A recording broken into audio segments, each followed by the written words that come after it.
Hello, welcome. In this video we explain why Japan was allowed to keep its emperor after World War II. One line of argument about Japan's surrender maintains the crucial step was a US pledge that Emperor Hirohito could remain on the throne. This superficially seems plausible because in the end, the United States did permit Hirohito to remain on the throne. But there was no such US pledge, and the reason he remained on the throne stemmed from entirely different and later considerations.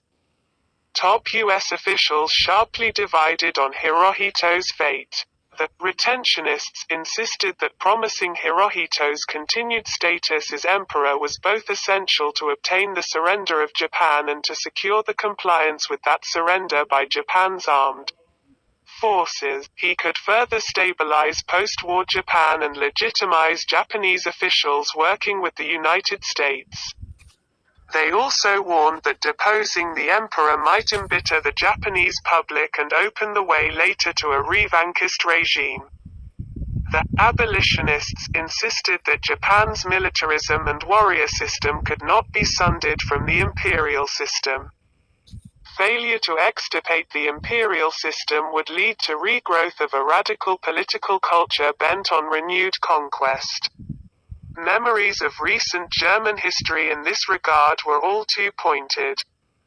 Meanwhile, Japanese propaganda shrieked to the Japanese people that the American war aim of unconditional surrender sought not only the extinction of Japan but also the extermination of its people. To counter this propaganda and hopefully to mobilize leadership elements pushing for peace, the United States, Great Britain, and China issued the Potsdam Declaration. The only promise pertinent to the emperor was the pledge that after occupation and satisfactory demonstration that Japan was peaceful, the Japanese people would be free to choose their own form of government. This clearly allowed the Japanese people to retain the imperial institution if they so choose. The initial Japanese genuine peace offer on August 10 purported to accept the Potsdam Declaration, but contained a demand that it must be understood that the declaration does not comprise any demand which prejudices the prerogatives of His Majesty as sovereign ruler.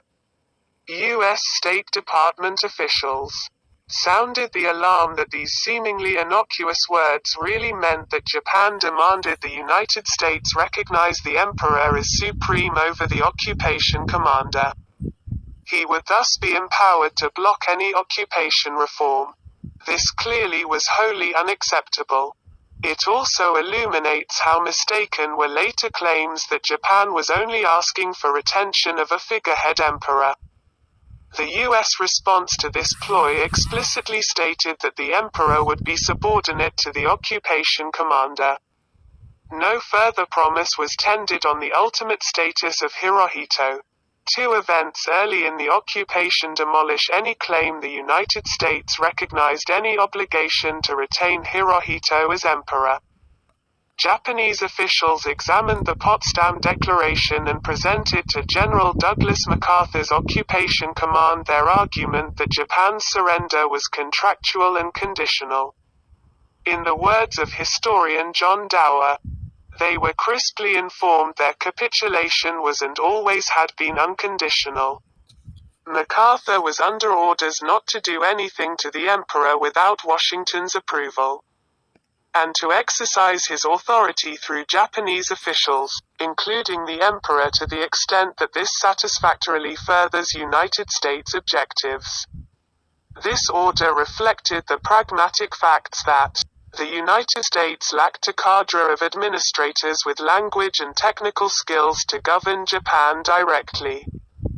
Further, the U.S. public's demand to bring the boys home swiftly reduced the strength of the occupation forces, precluding enforcing reforms at bayonet point.